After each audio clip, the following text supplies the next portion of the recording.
بسم الله الرحمن الرحيم الحمد لله رب العالمين والصلاة والسلام على سيد المرسلين. I would like to thank Imam Masmari for allowing me to give this presentation. Let me jump to it. So I want to discuss initially the story behind this presentation. I was trying to memorize Surah Al-Shu'ara. I'm almost one juz' from ending the entire Quran memorization, and I came across some interesting concepts. I was able to connect the beginning with the middle of the surah, the beginning of the surah with the middle of the surah, and the ending of the surah. And if you do that, you can come up with a simple general message that represents the entire surah. I was so happy. I was so happy. Then I went to Surah An-Naml. Surah An-Naml is not as crystal clear as Al-Shu'ara. Surah Al-Shu'ara, you will see at the end of the presentation, you'll see, brother, everything is so clear, we understand it immediately. Yeah, Surah An-Naml is a little bit more complex and you have to spend more time, but I was able to connect the dot even in Surah An-Naml, and the results were amazing. I was so amazed with the message that I discovered in Surah An-Naml. Then I took the same concept, moving forward. It was Al-Qasas. Same thing. There is no beginning, but you have to start from the end and go backwards. Qasat Sayyidina Musa start immediately, so you cannot connect the beginning with the end and the middle. You have to go to the end. Same thing with Surah Al-Ankabut. It was amazing. Now, every time I read a surah, I dropped my old way of understanding Quran. I have to read the entire surah multiple times, understand every single ayah, come up with a sense of what the topic is, what the keyword is, and then expand on it. I was able to duplicate the same thing with other surahs. So, before I tell you how to connect the dot in Surah Al-Shu'ara and what I did, which is so simple and so crystal clear, I want to tell you, before I do that, about few things that you need when you read Quran. You need few things. You cannot jump to Quran and say, I can connect the dots. No. First, I want to discuss the attitude and the mindset. Second, you're going to need definitely some tafsir books and some, you need to consult with a sheikh, imam, or a teacher. You need the time. You know, Quran is a science book. It's not like a book, like a journal you can just quickly read or say, I read juz', I read 2 juz', okay. But did you get the message when you're reading? So you need, instead of reading, and I'm going to put it in the conclusion, you need to study Quran. The strategy is what I'm going to tell you today, how to connect the dot, what my experience was in connecting the dot, and finally the dua. So let's go to the first item, attitude and mindset. When you're reading Quran, what is the first question, or what is the question you want to ask yourself? Anybody has any, I have a microphone here. Anybody has any answer? You want to, I want to have some interaction so people can express their opinion so we can learn more. Yeah, press on it. Yeah. I think you should ask yourself if the purpose of reading the Quran is just each letter is 10 hasanat, or you want to learn and understand. Understand. That's great. Anybody has any other answer? Okay, this is very close. So, Quran is a message, is a risale. Every surah is a risale by itself, and every verse is part of the risale. So our job is to understand the message. So I'm gonna ask you, this Surah Al-Kahf and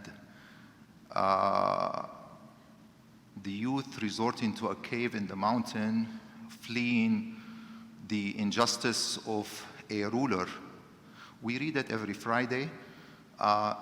Do you have, what is the purpose of Allah telling us about these youth? What is the message we are getting? I need 2-3 opinions, please. This was my khutbah today, subhanallah. Okay, so what's the message? The message of fitya, I said it, they are fitya. What's the fitya? Fitya between 19 and 30 something, so young. Second, they believed in Allah, and the king, of course, was very mad because those are mu'mineen. And of course, he wanted to execute them, but because they are fitya, he gave him some time. So they ran away from the city and entered the cave. Okay. Believing in Allah subhanahu wa ta'ala, that will save them because they are believers. I got you, but what is the message? It's Huh? it's yaqeen billah. Yaqeen billah. Okay. Okay, let me give you my humble opinion, and I think, other people know, at least my opinion. I'm not gonna go into debate here. Okay. You discover the reason of every surah or ayah in Quran itself. Just you have to contemplate and reflect. In my opinion, in my humble opinion, Surah Al-Ba'as is Surah Al-Kahf and the incident of these youth resorting to the mountain. The whole thing is an example given to us by Allah subhanahu wa ta'ala that there is ba'ath. Okay? You might tell this story. I've heard from other mashayikh, it's about ba'ath. We have to remember ba'ath every Friday. But what else? What is not mentioned is الرقيم. أم حسبت أن أصحاب الكهف والرقيم. When you read something, please reflect on it. If you reflect on the raqim, you will realize that Allah gave us a material clue or evidence that ba'ath is happening. Meaning, you read the story, if somebody asks you, how did you verify it? How do you know it's true? Well, for me, I visited Marsin, and I went, we were driving and we saw Ahl al-Kahf sign, and I went there and I saw al-Raqim. Allah did not mention, subhanahu wa ta'ala, did not mention al-Raqim just for, qawafi, it has a meaning. You have to put all the meaning together and say, okay, Allah is teaching me that ba'ath is happening. It happened, it was witnessed, and it was documented, and the document is the raqim, what do you call it? The table, or it was written on a big stone piece, what happened, okay? So please reflect and think of every piece of information you get from Quran, inshallah. So, when you're trying to read Quran or reflect or contemplate, I usually choose the most comfortable seat in the house, the most quiet seat in the house.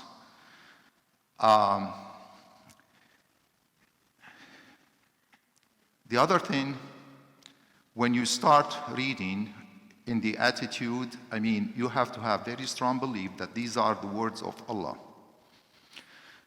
One thing I want to mention quickly, it's debatable, but when you come across the incident of slaughtering the cow, وَإِذْ قَالَ مُوسَى لِقَوْمِهِ إِنَّ اللَّهَ يَأْمُرُكُمْ أَن تَذْبَحُوا بَقَرَةً.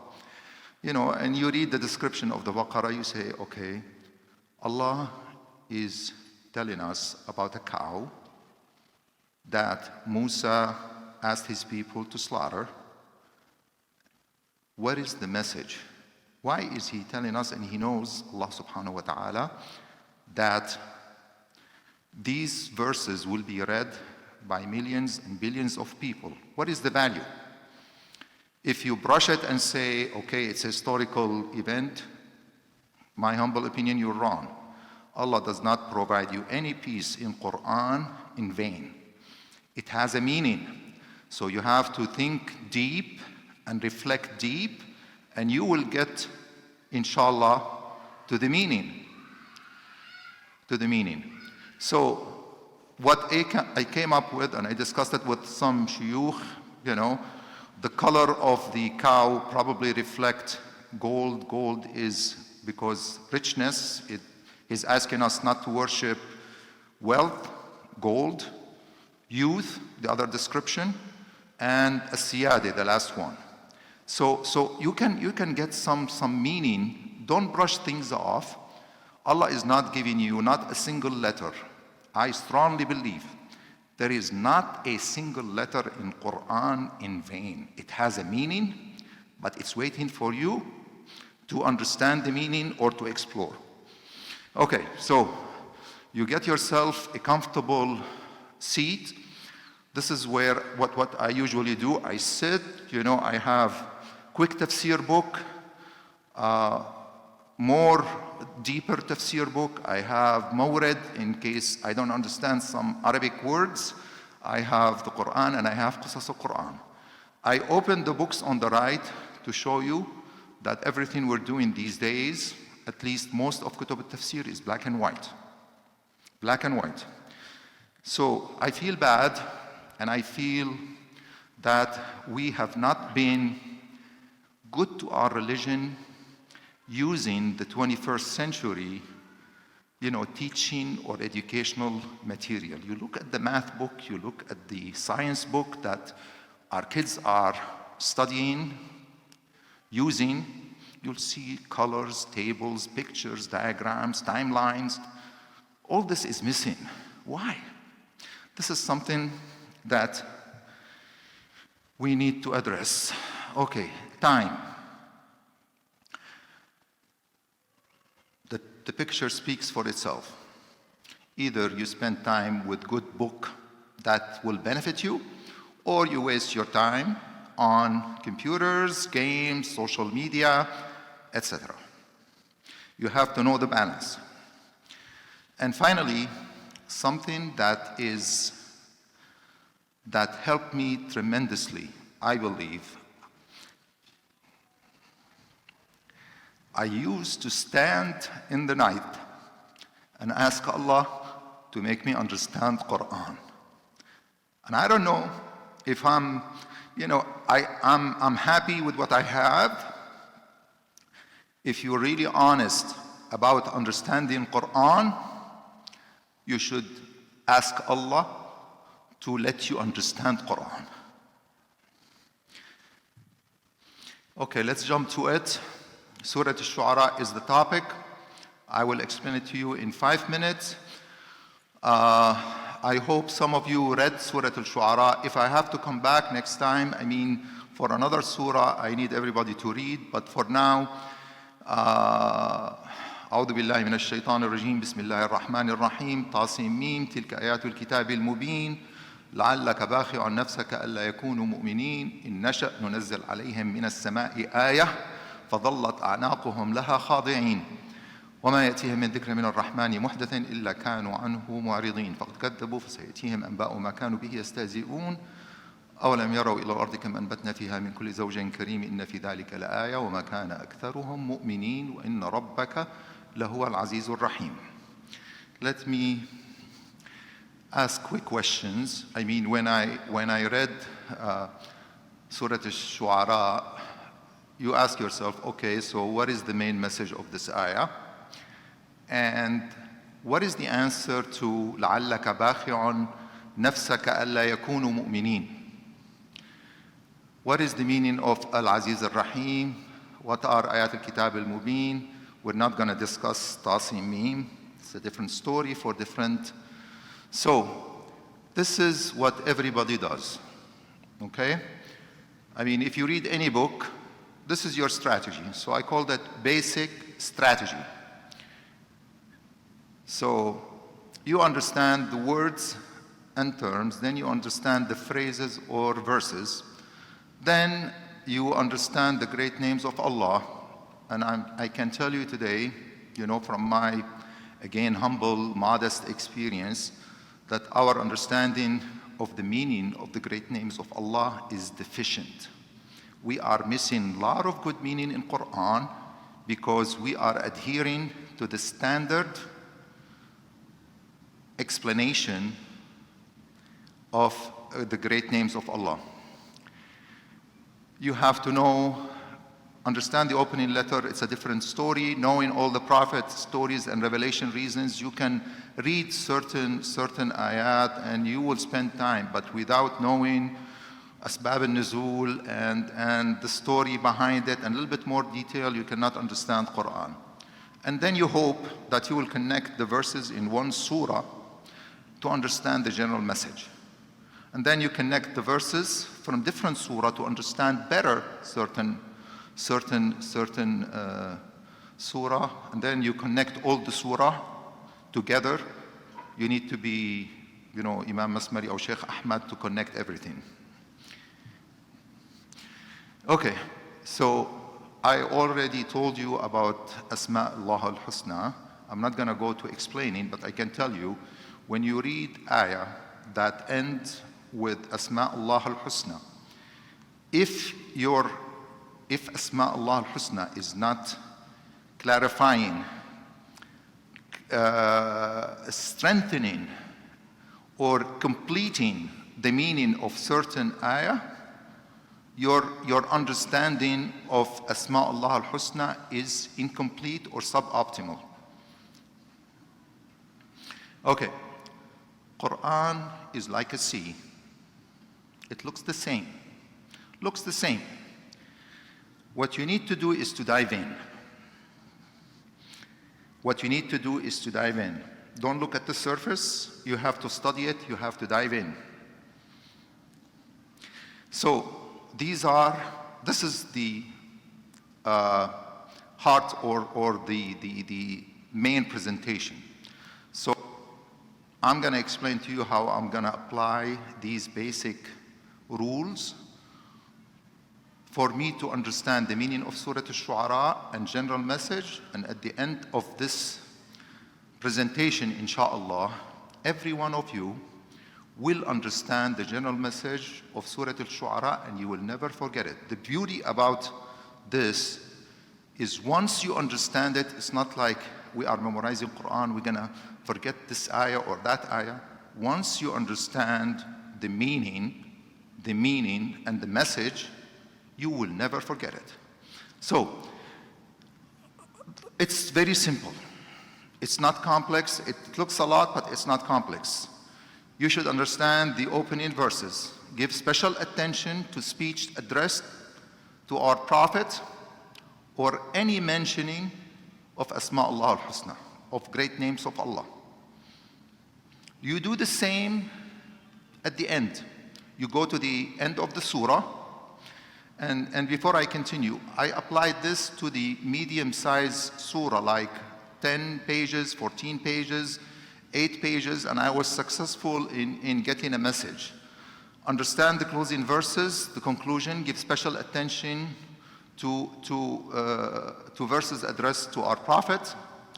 Look for the verse that has the main idea of the surah.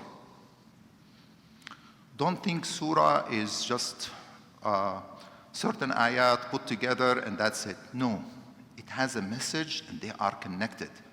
You have to believe they are connected. So look for the ayah that carries the main idea of the surah. After you read the entire surah, the front, the back, and the middle, you should come up with the main idea, key word, key verse. Look for repeated words or phrases. They are most likely connected to the main surah's topic. Try to understand the stories.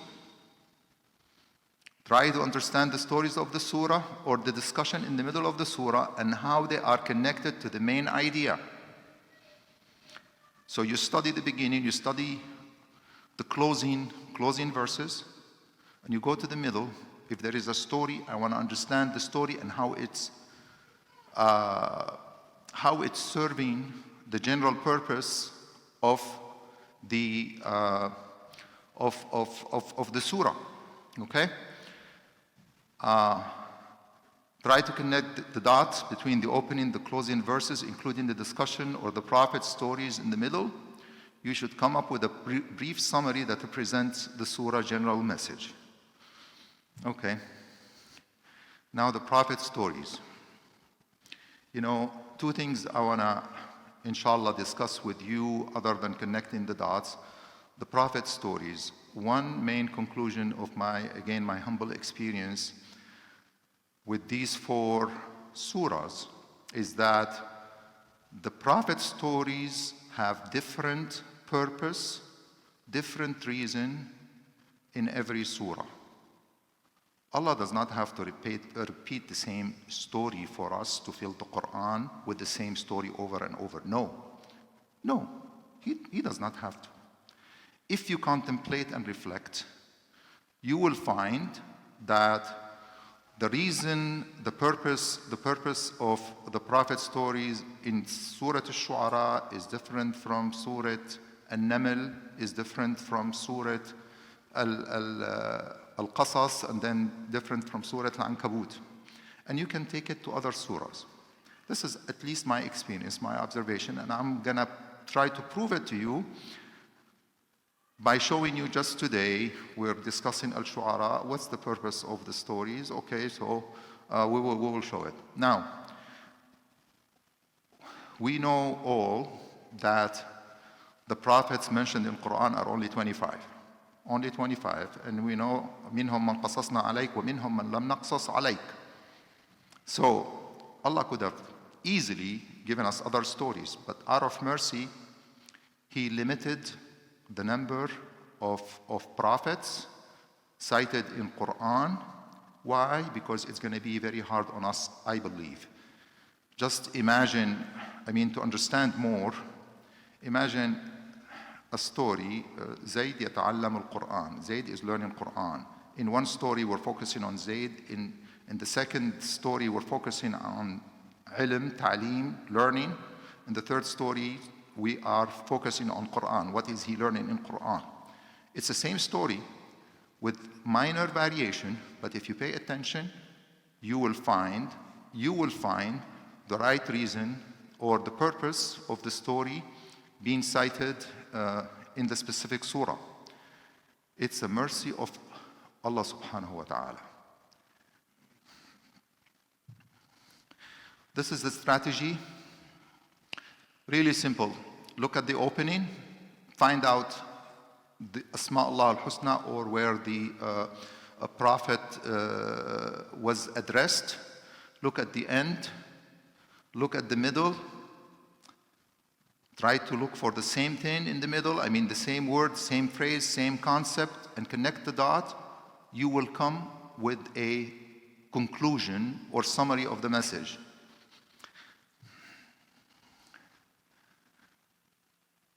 So, I want to clear up today, inshallah, if I can. I don't know if you're convinced or not, but 2 things I want to clear up here. Number 1, the repetition of prophet stories are not true repetition. They have different messages in different surahs. They might look alike, but they're not really telling us the same message. Number 2, Arkan al-Iman. Some people tell you, why do I have to read Quran? If I read 2 pages, it's the same. لا إله إلا الله والملائكة النار الجنة الحساب. It comes over and over and over, and I feel it's repetition. To explain, these are not repetition. Why they're not repetition? I'm gonna explain it to you by an example. I'm going to explain to you my point of view in an example. And it happened to be the same topic as today's Friday's khutbah. Surah Al-Nahl هي Surah Al-Ni'am. From the beginning to the end, it's about ni'am. If you read it, you will find that from the beginning, خلق السماوات والأرض وخلق الإنسان والأنعام خلقها, you know, and then you continue. There are examples. The red dot here is an ayah.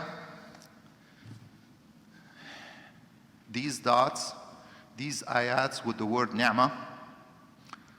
وَإِن تَعُدُّوا نِعْمَةَ اللَّهِ لَا تُحْصُوهَا. Then 2 pages later, أَفَبِالْبَاطِلِ يُؤْمِنُونَ وَبِنِعْمَةِ اللَّهِ. Exactly. So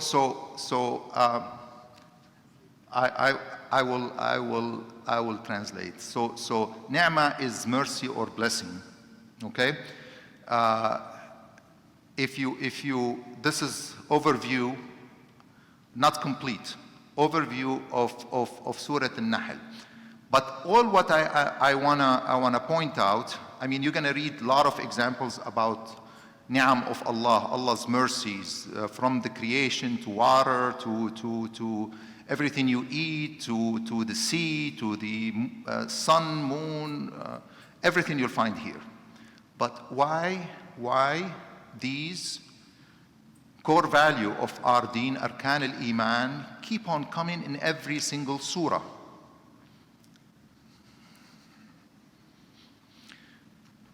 These are the ayat. وَإِن تَعُدُّوا نِعْمَةَ اللَّهِ وَمَا بِكُم مِّن نِعْمَةٍ. I put the red dot here to show you that if you read Surah Al-Nahl, every page or other page, you'll find one of these, Allah reminding us that this is, I'm talking to you about my ni'am. Okay, so I'm not going to go, I don't want to give you too much information, but the message is here. The message is here. Why Arkan al-Iman keeps on coming back in every surah, one time after time after time? The answer is really simple. In Surah Al-Nahl, we are discussing ni'mah. And ni'mah is governed by Arkan al-Iman. Meaning, if you believe in one God, Allah subhanahu wa ta'ala, masdar al-ni'mah, the source of the blessing should be one. So you will see ayat stressing on one God because there is one source of ni'mah. Same thing, you will be seeing mention of the malaika, الذين ماذا أنزل ربكم المؤمنون, the faithful will be asked ماذا أنزل ربكم, والكفرة, the disbeliever, will be asked the same question. What are they asking about? They're asking about ni'mah. The Prophet here, فإن تولوا فإنما عليك البلاغ المبين. We've heard the same ayah repeatedly, but then look at what follows. يعرفون نعمة الله ثم ينكرونها وأكثرهم الكافرون. جزء part of البلاغ المبين is to let people know the ni'am of Allah.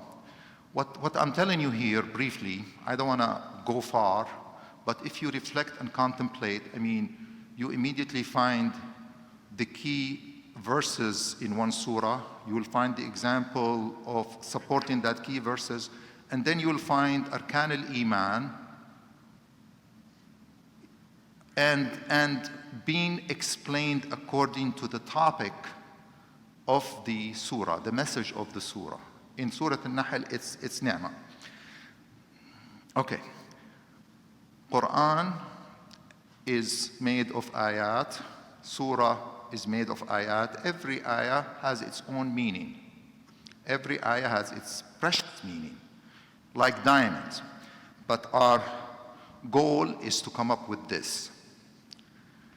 Once you connect the dot, you can see the message, you can see the general picture, and you'll be amazed. Al-Shu'ara has very nice message. A naml, I've never heard the message of a naml being told by, somebody else. Anyway, so I'm so excited about Al-Naml too. I'm gonna throw an idea since we're discussing Quran. If every surah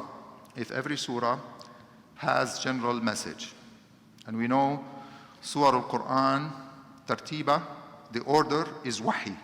Where it starts, where it ends is wahi. We know surahs, when it starts, it's big. It's long. When you approach the end of Quran, it gets smaller and smaller. The message becomes a little bit different. At the end of the Quran, you will see the scene of the day after and what happened. And so is it possible, I'm just asking a question here, is it possible that if we reach one message per surah, general message, and we put them next to each other, can we come up with an overview of or a different look at Quran? This is probably too much for now, but I might come back in a few years and tell you this is what I found. Let's go back to Al-Shu'ara before we lose control. So again, the plan or the strategy to understand and try to connect the dot is understand the beginning, the opening of the surah, and look for the word that is repeated, and look for things addressed, ayat addressed to our Prophet. You will discover quickly, this is one of the clearest surah where connection is made easy. That's why I started with Al-Shu'ara. That's why I discovered what I discovered in Al-Shu'ara, if it's a discovery. You will find that Allah the summary of the opening, Allah is telling our prophets, Allah subhanahu wa ta'ala telling our prophet, are you killing yourself for these people to believe? If we want, we can descend on them punishment from the sky, and their neck cannot move. And then what he told him, وَإِنَّ رَبَّكَ لَهُوَ الْعَزِيزُ الرَّحِيمُ. وَإِنَّ رَبَّكَ لَهُوَ الْعَزِيزُ الرَّحِيمُ. And then you read the middle of the surah, and you will find Al-Aziz al-Rahim coming 7 times. 7 times. It's at the end of every prophet's story. At the end of every prophet's story.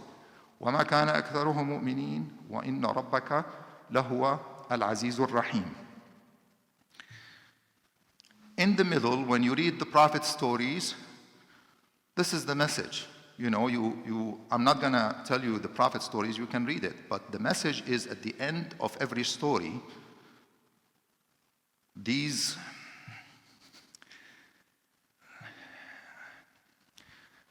These 7 prophets all tried with their people, and Al-Aziz al-Rahim is when Allah subhanahu wa ta'ala punishes and destroy and kill the disbeliever and save the believers, the prophet, and their followers.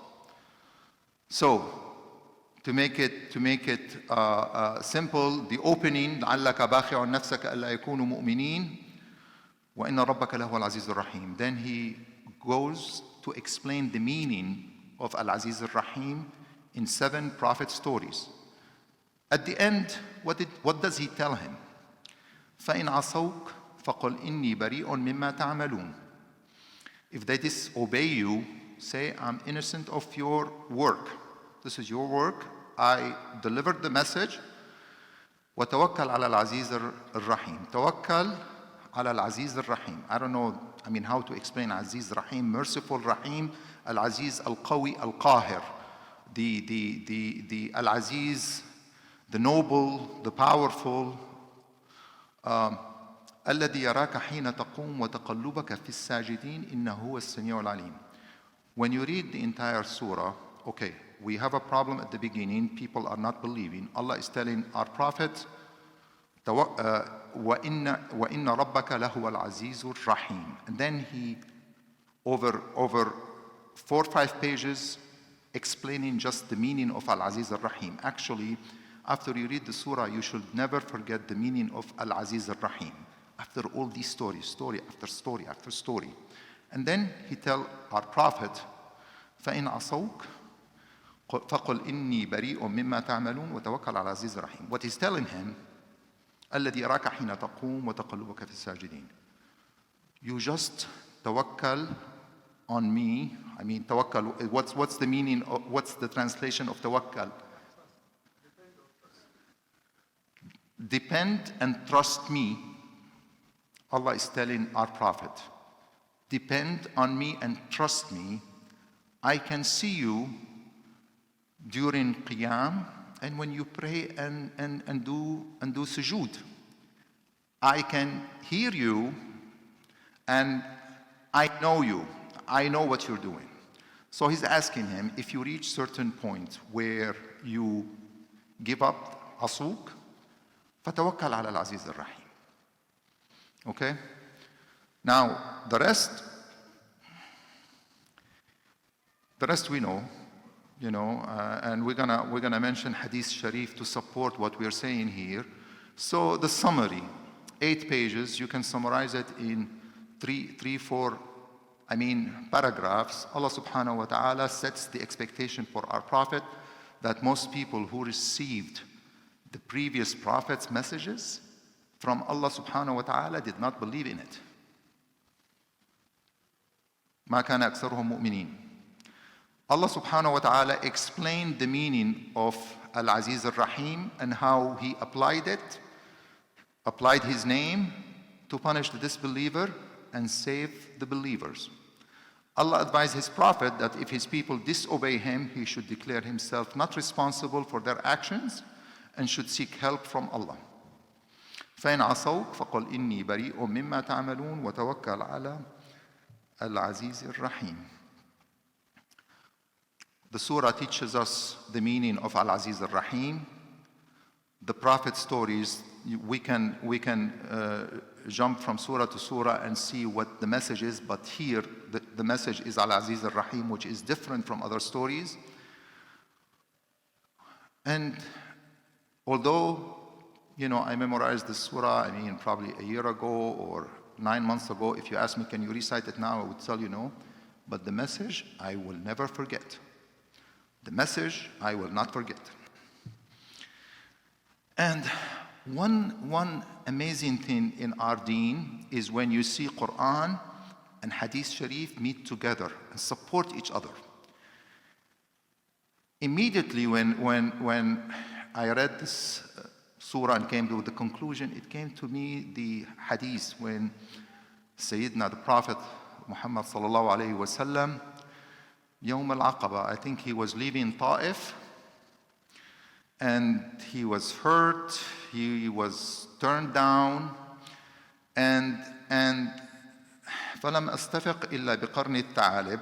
This is so I don't know if he slept, but he arrived to a place called Qarn al-Sa'alib, the Horn of Wolves. This is a mountain near Mecca. It's called the Horn of Wolves because it has a process like a horn in the mountain, and wolves live there. Okay? فَرَفَعْتُ رَأْسِي فَإِذَا أَنَا بِسَحَابَةٍ قَدْ أَضَلَّتْنِي. He lifted his head and he found cloud over his head.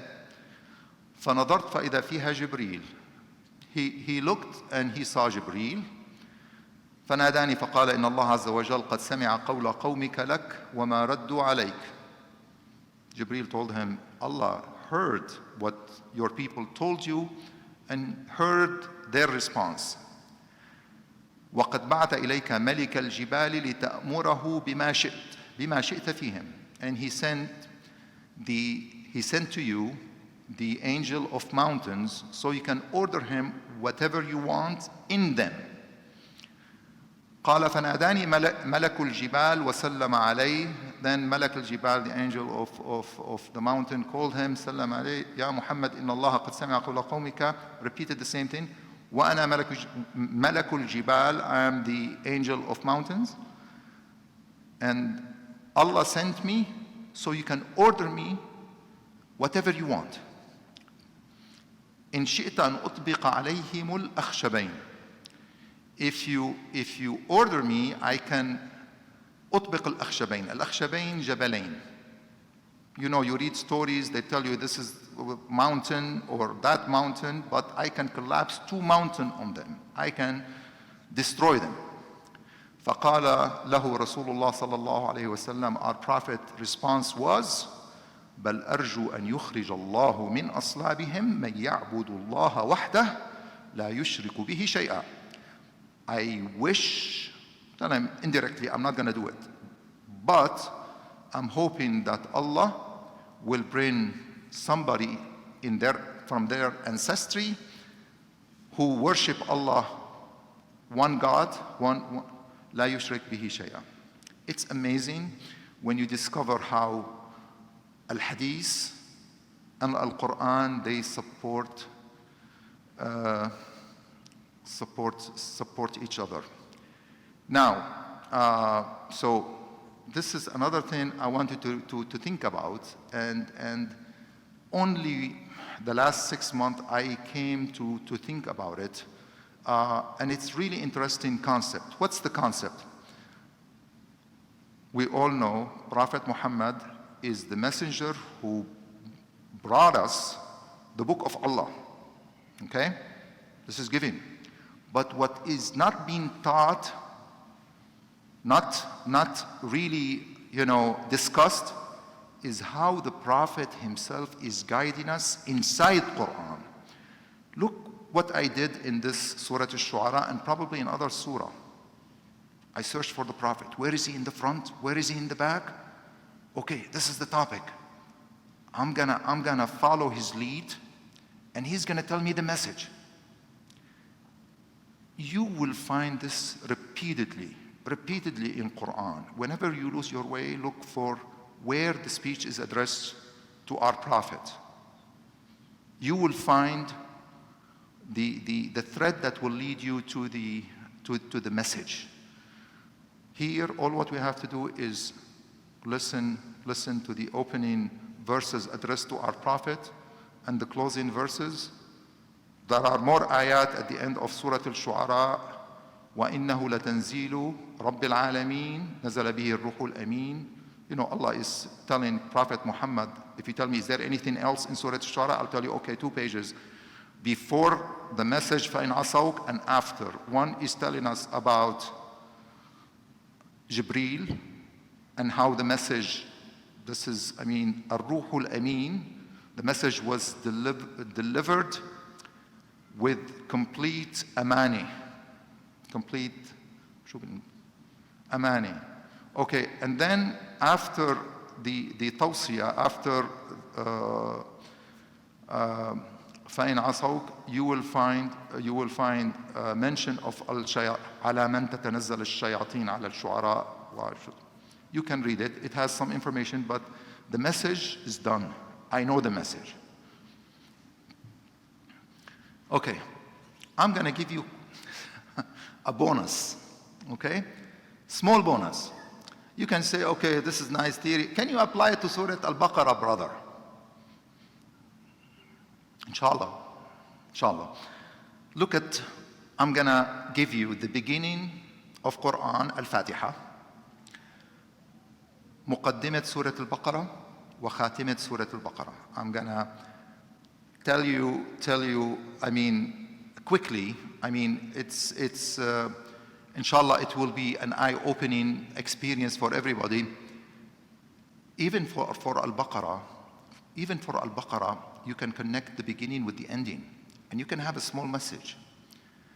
So when we start Fatiha, we are asking Allah for Hidayah. The second thing in Al-Baqarah, ذَلِكَ الْكِتَابُ لَا رَيْبَ فِيهِ هُدًى لِلْمُتَّقِينَ. I heard this from shuyukh. This is not what I discovered. No, everybody knows it. You ask for Huda in Fatiha, and اسأل تعطى. الهدى هو سورة البقرة. أو بداية السورة كذلك. لاحظوا الهدى لمن؟ الذين يؤمنون بالغيب ويقيمون الصلاة ومما رزقناهم ينفقون. تذهب للنهاية أو للخاتمة: آمن الرسول بما أنزل إليه من ربه والمؤمنون كل آمن بالله وملائكته. الإيمان مطلوب في البداية ومذكور في النهاية. أوكي؟ كتبه ورسله بما أنزل إليك وما أنزل من قبلك وإليك المصير وبالآخرة هم يوقنون. And then Allah gave us 3 advices. He gave us huda. The discussion in Surah Al-Baqarah is huda. It has ibadat, it has ta'amulat, it has stories, prophet stories, it has a lot of things. But pay attention to the ending. Allah told us 3 things that if we're going to be successful at the end, we need obedience. You know, especially with the book of Allah. You know, we can discuss and you know, but سمعنا وأطعنا. سمعنا وأطعنا. So we heard and we will obey. We heard and we will obey. The second thing, you know, he explained to us indirectly that, you know, probably what I'm telling you to do is a burden on you. You might not be able to do it. So I advise you to do istighfar, and it came twice, and dua. We need a lot of istighfar and a lot of dua. Attitude, سمعنا وأطعنا. مع رب العالمين, you cannot say, okay, I'm convinced or not convinced or whatever. سمعنا وأطعنا. سمعنا وأطعنا. We heard and we will obey. We need غفران, istighfar, and we need dua. Quick summary. Read the beginning and the end of the surah, looking for possible key message. This is a typo. You know, you have this thing, it can type things that are not. Okay. Pay attention to verses addressed to our Prophet and the great names of Allah. Pay attention to repetitions in words and verses. Prophet stories are not repetition. Look for their connection to the topic or message in the surah they are associated with. Try to connect the core value ayat, arkan al-iman, with the topic discussed in every surah, and you will see why it's being repeated. Connect the dots, and inshallah you will see the general message. Final message, I mean, this is nice, you know, but you have to dedicate time. You're not going to read Qur'an in half an hour in a rush, and see things. You will not see it. I can tell you from now. You have to dedicate time and be, you know, you have the energy and the time and the will to do it, and Allah will open the doors to you. And do not just read or memorize Qur'an. Please study Qur'an. Remember, it's the message. The Qur'an is a message. We're reading a message. We should understand the message. That's it for me. Thank you very much for listening. Subhanallah wa bihamdihi. Alhamdulillah. Astaghfiruka wa atubu ilayk.